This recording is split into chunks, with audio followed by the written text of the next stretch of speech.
At amin ngang binisita itong Bujairah Terrace na matatagpuan dito sa Diriyah sa Riyadh. At para makuha ang exact location ng lugar na ito, i-type nyo lamang ang Bujairah sa inyong Google Map. At bago nga kayo pumunta dito sa Bujairah Terrace ay sisiguraduhin nyong nakapag-book kayo ng ticket o passes sa kanilang website. At ang passes nga na ito na QR code ay consumable at maaari ninyong ipamili ng maiinom o makakain sa loob ng Bujairah Terrace. At ang passes nga na ito ay nagkakahalaga ng 50 riyals per head. Bukas ang pasyalan na ito mula alas 9 ng umaga hanggang alas 12 ng madaling araw. At bukas din ito ng buong linggo sa parehong oras. At talaga namang napakagandang mamasyal sa lugar na ito lalo na kung taglamig. At kung sakaling balak nyo naman bumisita at tag-init na, ay mainam pumunta pagpagabi na. At alam nyo ba na itong Bujairah Terrace ay isa sa mga mega project na pinapagawa ng Saudi government para makahikayat ng mga turista upang bisitahin ang Saudi Arabia. At sa amin ngang pag-iikot-ikot sa lugar na ito ay talaga namang mamamangha ka dahil sa pinagsamang modernisasyon at lumang kultura ng Saudi Arabia na makikita mo sa mga buildings at sa mga structures na nakapalibot dito. At sa bawat makikita mo ngang mga disenyo ng istruktura ng mga coffee shops o ng mga restaurant ay talaga namang pinaglaanan nila ito ng panahon at oras upang makuha ang paraan kung paano sila gumagawa o nagpapatayo ng gusali noong unang panahon gamit lamang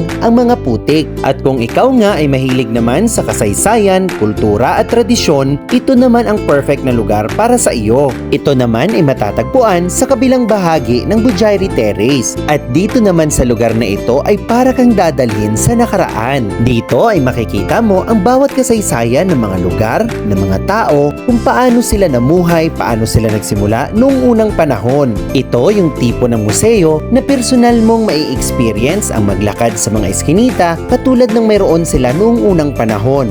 Nariyan din ang mga kabahayan, balon, tulay, moske at community na para ka talagang bumalik sa nakaraan. At alam mo ba kung ano ang mas nakakamangha rito? Ay ang kakayanan nilang kopyahin at gawin at ipatayo ang katulad nitong lugar para balikan ang kanilang kasaysayan at ipakita sa mga tao at sa buong mundo. At ang mapuntahan nga ang bahaging ito ng Diriyah ay talaga namang nakakamangha at nakakabilib dahil hindi lamang ito napakaganda kundi napakamakasaysayan pa. Kaya sa kabuuang experience namin na mapunta sa bahaging ito ng Diriyah ay talaga namang napaka-worth it. At bilang paalala sa lahat ng mga nagbabalak na mamasyal dito, siguraduhin lamang na magsuot kayo ng pinaninyo kakomportabling sapatos dahil mapapalaban kayo sa mahaba-habang lakaran. At pagkatapos nga na inyong paglilibot at pamamasyal, tiyak kayo ay gugutumin. Kaya sa pagkakataong ito ay pwede nyo nang magamit ang inyong passes para ipamili ng maiinom o makakain dahil tiyak akong kayo ay nagutom sa paglalakad at pag-iikot. At sa dami nga na maaari ninyong makainan o di naman kaya ay mabibilhan ng maiinom, tiyak akong mapapawi nito